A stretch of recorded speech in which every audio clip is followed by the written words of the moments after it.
Hello students, once again welcome to our channel. Today we will start class 9th biology chapter number 2 tissues. We will discuss important notes of this chapter. Let's discuss the introduction of this chapter, that what is tissue. Multicellular organisms with higher degree of differentiation and specialization. The group of cells aggregate collectively to perform a particular function. Such a group of cells are called tissues. आप tissues की ये definition लिख सकते हैं या फिर ये definition लिख सकते हैं, the group of cells which aggregates to perform a particular functions are called tissues. Okay, next structural organization of tissues. Tissue के डिफरेंट लेवल होते हैं. सेल्स टिश्यू, टिश्यू से ऑर्गन्स, ऑर्गन से ऑर्गन सिस्टम से organism. Next, tissue दो तरीके के हो सकते हैं, plant tissue, animal tissue. Now we will discuss plant tissue in detail. Plant tissue को हम दो कैटेगरी में डिवाइड कर सकते हैं, meristematic tissue, permanent tissue. Meristematic tissue को हम डिवाइडिंग टिश्यू भी बोलते हैं. इसके अंदर अनडिफ्रेंशिएटेड एक्टिवली डिवाइडिंग सेल्स होते हैं. परमानेंट टिश्यू, इनको हम नॉन डिवाइडिंग टिश्यू बोलते हैं. इसके अंदर डिफ्रेंशिएटेड सेल्स होते हैं जिन्होंने अपनी डिवाइड करने की एबिलिटी खो दी है. Next we will discuss meristematic tissue in detail. हम फंक्शंस कर लेते हैं क्योंकि डेफिनेशन हमने पहले ही पढ़ ली. Functions, it divides continuously to form a number of new cells and helps in growth of tissues. एक पॉइंट तो डेफिनेशन का ही आ गया, it divides continuously. Second function हो गया, it helps in growth of tissues. Location, इसकी location तीन जगह हो सकती है, apical meristems, lateral meristem, intercalary meristem. First, apical meristems, they are found at the growing tips of roots and stems. Roots और stems की ग्रोइंग टिप्स पर मिलती हैं. Lateral meristem, it occurs on the sides almost parallel to the long axis of the root and stem. जो root और stem की axis होती है, लॉन्ग एक्सिस होती हैं, लंबी एक्सिस होती हैं, वहाँ पर मिलती हैं. Intercalary meristem, it occurs at the base of leaves. ये लीव्स के बेस पर ही मिल जाती हैं. साइड में आपको डायग्राम दिया हुआ है मेरिस्टेमेटिक टिश्यू का, ये देख लेना कैसा है ये डायग्राम. ये पेपर में, बायोलॉजी के पेपर में डायग्राम तो इम्पोर्टेंट होते हैं. Next we will discuss permanent tissue in detail. Permanent tissues are tissues that have lost the ability to divide and have attained a definite form and size. अभी पढ़ा था हमने, permanent tissue ने divide करने की ability खो रखी है. ये मेरिस्टेमेटिक सेल से डिराइव होती हैं. इसका feature, the cells of permanent tissue do not divide. ये पढ़ा था हमने. They are specialized to form a particular function. ये पर्टिकुलर फंक्शन परफॉर्म करते हैं सेल्स इस परमानेंट टिश्यू के अंदर. नेक्स्ट है परमानेंट टिश्यू के टाइप्स. ये दो टाइप्स के हो सकते हैं, simple tissue, complex tissue. Simple tissue क्या होता है? Simple tissue is made up of only one kind of cells. Simple tissue सिर्फ एक तरह के सेल का बना होता है. वे सेल्स स्ट्रक्चर में सिमिलर होते हैं, ओरिजिन में सिमिलर होते हैं, फंक्शन में सिमिलर होते हैं. सिंपल परमानेंट टिश्यू तीन टाइप के हो सकते हैं, पैरेन्काइमा, कोलेन्काइमा, स्क्लेरेन्काइमा. सब पहले ही बता देता हूँ मैं. पैरेन्काइमा, कोलेन्काइमा, स्क्लेरेन्काइमा के डायग्राम इंपॉर्टेंट है.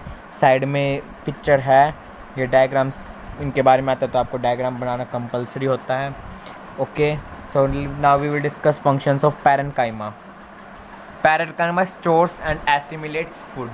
पैरेन्काइमा फूड को स्टोर करता है. प्लांट बॉडी को मैकेनिकल सपोर्ट प्रोवाइड करता है. Presence of intercellular spaces in between parenchyma cells helps in exchange of gases के एक्सचेंज में हेल्प करता है. It prepares food if chlorophyll is present. अगर क्लोरोफिल प्रेजेंट होता है प्लांट में तो ये फूड भी प्रिपेयर करता है. वेस्ट प्रोडक्ट्स भी स्टोर करता है जैसे कि gum, crystal, tannin and resins. Collenchyma. Now we will discuss functions of collenchyma. ये स्टेम को मैकेनिकल सपोर्ट प्रोवाइड करता है, फ्लेक्सिबिलिटी प्रोवाइड करता है प्लांट को, और इसके सेल्स के अंदर क्लोरोप्लास्ट हो सकता है जो फोटोसिंथेसिस में हेल्प कर सकता है. Next, sclerenchyma. स्क्लेरेन्काइमा के फंक्शंस, ये भी प्लांट को मैकेनिकल सपोर्ट प्रोवाइड करता है। फ्लेक्सिबिलिटी एंड इलास्टिसिटी इसका फंक्शन है। It forms a protective covering around seeds and nuts. Seeds और नट्स के चारों तरफ के प्रोटेक्टिव कवरिंग बना लेता है। अगर हम डायग्राम में देखें तो आपको ये दो बाउंड्रीज दिख रही होंगी। इस बाउंड्रीज के बीच वाले को हम बोलते हैं प्रोटेक्टिव कवरिंग। अब हम कॉम्प्लेक्स टिश्यू के बारे में पढ़ेंगे। सिंपल टिश्यू का दूसरा, वो परमानेंट टिश्यू का दूसरा टाइप। कॉम्प्लेक्स टिश्यू, कंफ्यूज नहीं होना, इसमें टाइप्स बहुत हैं, आपको याद रखने हैं, पेपर में इम्पोर्टेंट होते हैं ये। कॉम्प्लेक्स टिश्यू दो या दो से ज़्यादा सेल्स के बने होते हैं। ये दो टाइप के हो सकते हैं, जाइलम, फिलोइम। अब हम जाइलम के बारे में पढ़ेंगे। Xylem is a complex permanent tissue that conducts water and mineral transports. Xylem water और मिनरल्स के ट्रांसपोर्ट को कंट्रोल करते हैं। इसको हम वुड भी बोलते हैं। ये 4 टाइप्स का होता है, tracheids, vessels, xylem fibres, xylem parenchyma. Tracheids long tubular dead cells की एक ट्यूब होती है। इसकी सेल वॉल थिक होती है जिसके अंदर लिग्निन होता है, एक लिग्निन, और इसके वॉल्स में पोर्स प्रेजेंट होते हैं। नेक्स्ट वेजल्स, सिलेंड्रिकल ट्यूब होती है ये, जो एक के ऊपर एक रखी जाती है। ये नॉन लिविंग सेल होते हैं इसके अंदर। जाइलम फाइबर्स लंबे सेल्स होते हैं जो नॉन लिविंग है और उनके अंदर थिक लिग्निन है वॉल्स के डिपोजिशन में। प्लांट को मैकेनिकल सपोर्ट प्रोवाइड करता है। Xylem parenchyma, they are living cells with cellulosic cell wall. इसकी ये लिविंग सेल्स होते हैं जिसके अंदर सेलुलोसिक सेल वॉल होती है। ये स्टार्च और अदर मेटल्स की स्टोरेज के लिए काम आता है। लेटरल कंडक्शन ऑफ वाटर में भी ये हेल्प करता है, यानी वाटर कंडक्शन में आप कर सकते हैं। Phloem, what is phloem? Phloem conducts food transportation. Phloem 4 types का होता है, sieve tubes, companion cells, phloem parenchyma, phloem fibres. Sieve tubes are elongated cylindrical tubes with perforated end walls between adjacent sieve tube cells. Sieve tube cells are placed end to end in a linear row. Elongated cylindrical tubes होती हैं जिनके walls के बीच में adjacent sieve tube के sales पाए जाते हैं और वे सेल्स एक के ऊपर एक रखे होते हैं। पिक्चर में आप देख सकते हैं ये डॉट से एक डॉट के ऊपर एक डॉट है। नेक्स्ट कंपेनियन सेल्स, ये सीव ट्यूब से जुड़े हुए हैं। ये एक थिन वॉल्ड सेल्स है जो सीव ट्यूब्स के बाहर होती है। आप पिक्चर में ध्यान से देखिए, पिक्चर आप देख सकते हैं, आपके साइड में ही है कंपोनेंट्स ऑफ फिलोइम की पिक्चर्स। नेक्स्ट है फिलोइम पैरेन्काइमा। लिविंग सेल्स होते हैं, थिन वॉल्ड होते हैं और ये स्टोरेज में काम आते हैं और lateral conduction of food. Phloem fibres, ये डेड कंपोनेंट है फिलोइम का, ये थिक है। फंक्शंस इसके टिश्यू को मैकेनिकल सपोर्ट प्रोवाइड करता है और एक कमर्शियल फाइबर्स है। एग्जांपल कमर्शियल फाइबर्स के जूट, हेम्प, फ्लैक्स एक्सेट्रा। अब हम पढ़ेंगे प्रोटेक्टिव टिश्यू। वैसे हालांकि किसी टाइप में नहीं है लेकिन ये इम्पोर्टेंट है। प्रोटेक्टिव टिश्यू से आप समझ गए होंगे, प्रोटेक्टिव लेयर होगी सेल्स के बाहर, तो वही है। ये 2 टाइप्स के होते हैं। एपिडर्मिस का क्या फंक्शन होता है? ये प्लांट बॉडी को पैथोजेंस एंड पेस्ट से प्रोटेक्ट करता है। इसके अंदर एक क्यूटिकल होती है जो इवेपोरेशन ऑफ वाटर को प्रिवेंट करती है। It checks the rate of water loss from aerial parts, water loss को चेक करता है ये। और इसके और भी फंक्शन है। स्टोमेटा, इसके अंदर एक स्टोमेटा होगा, stomata regulate the exchange of gases और ट्रांसपिरेशन में भी हेल्प करता है। 10th में आप पढ़ेंगे इनके बारे में डिटेल में, तो ऐसा समझने की ज़रूरत नहीं है कि आपको समझ में नहीं आ रहा है। कॉर्क के functions, cork prevents the entry of harmful micro organisms into the plant body. इन दोनों के फंक्शंस ये होते हैं, पैथोजेंस, पेस्ट, माइक्रो ऑर्गेनिजम्स को प्लांट के अंदर नहीं घुसने देते। प्रोटेक्टिव लेयर होती हैं। मैकेनिकल इंजरी से प्रोवाइड करता है प्लांट को, एक्सट्रीम टेम्परेचर और इन्फेक्शन से भी। नेक्स्ट है animal tissue. The working of animal tissue is coordinated by tissues and organs present in their body. Animal tissue में भी कोऑर्डिनेशन वही करेंगे जो एनिमल टिश्यू के अंदर प्रेजेंट है। 4 टाइप्स के हो सकते हैं, epithelial tissue, connective tissue, nervous tissue and muscular tissue. अब हम इन 4 को डिटेल में पढ़ेंगे, डिटेल इनकी इंपॉर्टेंट है। Epithelial tissue, epithelial cells lie close together, the cells are held together by various types of junctions and small amount of cementing materials. ये चिपे होते हैं एक दूसरे के, इसके अंदर जो सेल्स होते हैं और इनके अंदर वेरियस टाइप के जंक्शंस होते हैं और सीमेंटिंग मटेरियल स्मॉल अमाउंट में प्रेजेंट होते हैं। आप इस पिक्चर में डार्क ब्लैक कलर देख सकते हैं, ये सीमेंटिंग मटेरियल है। टाइप्स इसके ये होता है, इसके बहुत टाइप्स हैं, हम कुछ मेन ही डिस्कस करेंगे। स्क्वेमस एपिथेलियम, स्क्वेमस यानी स्क्वायर में मिलेगा। It is made of thin, flat, irregular shaped cells that fit together to form a compact tissue. The margins may be smooth or wavy. Side में fig है squamous epithelium. Next, stratified squamous epithelium. इसके functions: it protects underlying structures from mechanical injury and germs. It helps in ultrafiltration, helps in exchange of gases between blood and atmosphere. इसके important functions है। Cuboidal epithelium, आप इनके functions कर लेना और इनके diagram से आप ऊपर की लाइन लिख सकते हो अगर आप समझोगे तो। फंक्शंस: क्यूबॉइडल एपिथेलियम के सिक्रेशन में हेल्प करता है, एक्सक्रीशन में हेल्प करता है, एब्जॉर्प्शन में हेल्प करता है और ये मैकेनिकल सपोर्ट प्रोवाइड करता है जहाँ ये क्यूबॉइडल एपिथेलियम मिलते हैं। कॉलमनर एपिथेलियम, इसका डायग्राम भी आप देख सकते हैं, साइड में है, सभी के साथ है डायग्राम साइड में। आपको नोट्स के अंदर बनाना भी है डायग्राम, क्योंकि बायोलॉजी के अंदर डायग्राम इंपॉर्टेंट होता है। Columnar epithelium lines the intestine and is specialized to absorb nutrients को एब्जॉर्ब करने में स्पेशलाइज है।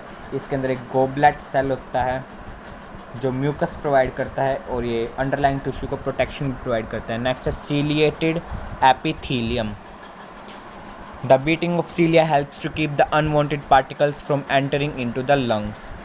It also helps in pushing the ovum into oviduct, ये ओव्यूम को ओविडक्ट में पुश करने में भी हेल्प करता है। सीलिया साइड में डायग्राम दे रखा है। ग्लैंडुलर एपिथेलियम, इसके important functions: the glands are specialized for secretion of specific chemicals, ये केमिकल्स का सिक्रेशन करता है। Example: sweat gland secrete sweat, similarly oil is secreted from oil glands, enzymes from digestive glands, hormones from endocrine glands, mucus from mucus glands etcetera. तो ये था आपका epithelial tissue. Next is connective tissue. Connective tissue is a fundamental animal tissue that has scattered living cells embedded in matrix. The matrix and cells are different in different connective tissues. Matrix हर एक cells में different होते हैं और different connective tissues में। Functions, इसका main जो function है, it helps in binding different structures of the body, different structures body के बाइंड करता है ये। और it also forms shock absorbing cushions around organs like eye, heart and kidneys. Next we will discuss its types. इसके important types हैं, 2 important types हैं शायद, 1 minute. It has 3 important types in your syllabus. Connective tissue proper, ये इस tissue के अंदर एक jelly like matrix होता है। बस इसके बारे में आप इतना ही करिए कि 3 टाइप्स के बारे में पढ़ेंगे अब हम। Areolar tissue, adipose tissue and fibrous tissue. First, areolar tissue. It helps in binding skin with underlying parts. It provides packing material in various organs. Simple से फंक्शंस हैं। Adipose tissue, it act as storage tissue that stores fat in reserve for use when required. ये shock absorbing cushion के लिए भी act करता है। Next है fibrous tissue. इसमें 2 टाइप हो जाएंगे, टेंडन और लिगामेंट्स। टेंडन वैसे तो आपको पता होगा टफ नॉन फाइब्रस टिश्यू होता है और ligament dense yellow fibrous connective tissue होता है। Second is supportive connective tissue. It is that tissue in which matrix is reserved and the living cells occur in fluid filled spaces called lacunae. It is known as skeletal tissue and is of 2 types, cartilage and bones. cartilage क्या होता है?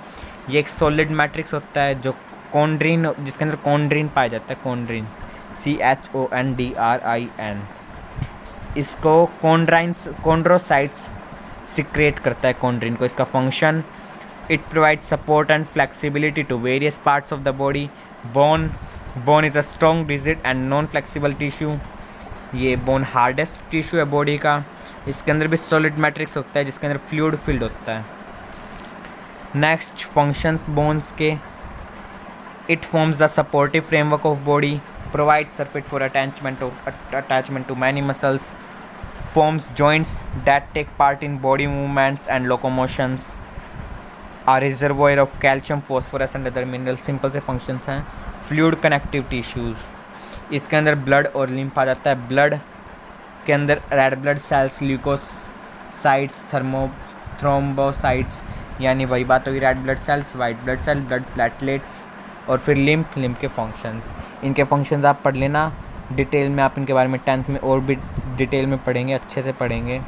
इनके functions important हैं। Lymph के functions important है बहुत। Lymph के functions discuss कर देता हूँ मैं। Helps in exchange of material between blood and tissue fluid, acts as middle man between tissue and blood. Tissue and blood के बीच में ये एक मिडल मैन एक्ट करता है लिम्फ। डायग्राम नहीं है इस बुक में, डायग्राम 10th में आप पढ़ेंगे, जब उससे आपको समझ में आएगा। Next is muscular tissue, it is contractile tissue that occupies more than 40% of total body weight. Muscular tissue, muscles आपने सुना होगा, ये वही होता है टोटल बॉडी ऑफ वेट में से 40% ऑक्यूपाई कर रखा है। नेक्स्ट इसमें स्ट्रक्चर डायग्राम आप देख लो, मसल्स कैसे होते हैं। वैसे कॉपी मसल बनाने की ज़रूरत नहीं है, वर्किंग रहने देना। टाइप्स पर आते हैं। 3 टाइप्स के होते हैं, striated muscle fibres, smooth muscle fibres, cardiac muscle fibres. ये on the basis of structure, on the basis of location and on the basis of function, ये लाइन छोड़ देना, और बाकी ये 10 पॉइंट डिफरेंस के इंपॉर्टेंट है, पढ़ लेना इनको। सिंपल सी चीज़ है। 10 में से आप on the basis of structure के 4 पॉइंट कर लेना, on the basis of location and on the basis of function के 1-1 पॉइंट है, कर लेना। आसान सी चीज़। Nervous tissue, nervous tissue body का लॉन्गेस्ट टिश्यू है, मैंने आपको पिछले चैप्टर में भी बताया था। बॉडी का लॉन्गेस्ट सेल नर्वस टिश्यू ही होता है, और ये फंक्शनल यूनिट होती है। न्यूरॉन, इसके अंदर एक न्यूरॉन होता है, न्यूरॉन्स, वो नर्वस टिश्यू की फंक्शनल यूनिट होती है। इसके 3 टाइप्स हो सकते हैं, सेल बॉडी, डेंड्रन्स, एक्सोन। आप साइड में डायग्राम भी देख सकते हैं, डायग्राम भी इसका इंपॉर्टेंट है। सेल बॉडी को हम साइटोन बोलते हैं। इसके अंदर साइटोप्लाज्म प्रेजेंट होता है जिसको हम न्यूरोप्लाज्म बोलते हैं। न्यूरोप्लाज्म के अंदर 2 स्पेशल स्ट्रक्चर होते हैं, न्यूरोफाइब्रिल्स एंड नीजल ग्रैन्यूल्स, और वे आरएनए और प्रोटीन के बने होते हैं। Dendrons, small branched protoplasmic outgrowths of cell body. Axon, single long fibre होता है जो एक cell body, single cell body से राइज होता है। इसका function, it carries impulse towards the cells body. इस टॉपिक को भी आप डिटेल में करेंगे 10th में।